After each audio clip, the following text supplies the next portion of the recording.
The Church of Jesus Christ of Latter-day Saints, also known as the Mormon Church, has once again launched a series of advertisements intended to improve their image. After finding that many people see the church as secretive, cultish, or anti-gay, or simply don't know much about Mormonism, several commercials were produced featuring members talking about their life, their experiences, and their faith. At the end of each ad, they conclude, "And I'm a Mormon." In terms of their tone and presentation, these ads are positive, accessible, and humanizing. They depict Mormons as friendly, everyday people who seem like they'd be really fun to hang out with.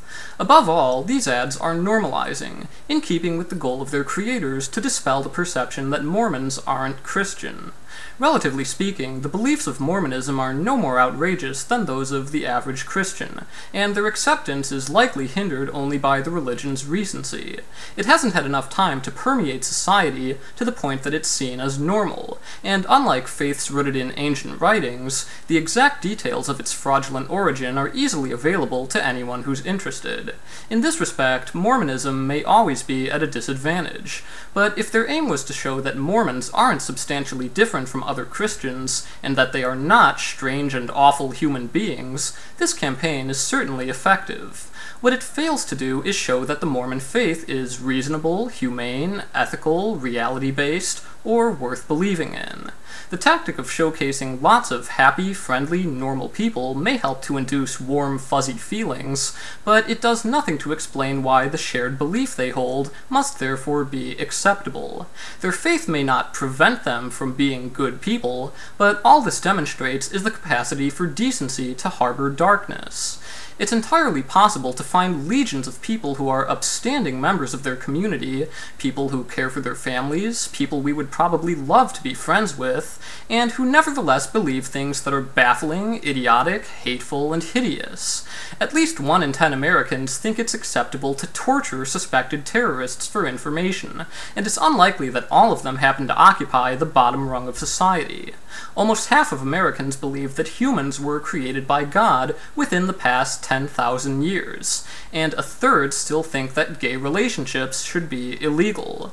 Do these beliefs become any more sensible, respectable, or well-supported simply by virtue of being endorsed by nice people?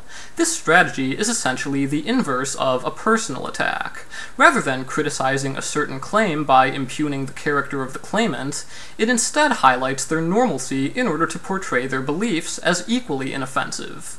This is not a sound argument. Nice bigotry is still bigotry. Nice idiocy is still idiocy. And nice blind faith is still blind faith.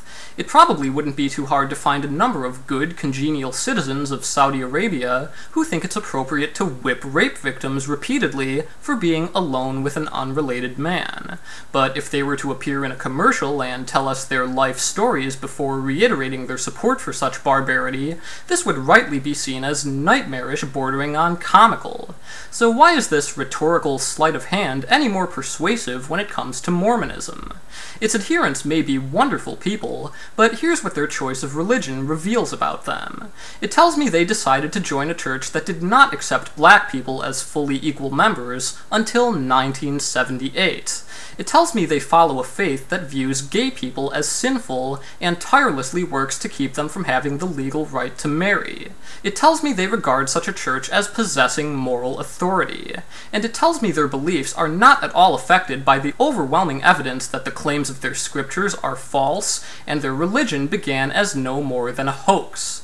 Mormons might want to show us that they're just average people, but being an average person doesn't mean you won't believe in preposterous, hateful, and ignorant propositions. From your friendly neighbor who thinks we should nuke the Middle East, to your elderly grandmother who bakes cookies and is also a tremendous racist, evil can cloak itself in the kindest of souls. They are our family, our friends, our co-workers, our lovers. They are Mormons, Catholics, Muslims, and atheists. But I'm not going to pretend that their positive qualities can make their beliefs any less wrong. I'm not willing to accept politeness as an excuse for being a bigot, and I am not a Mormon.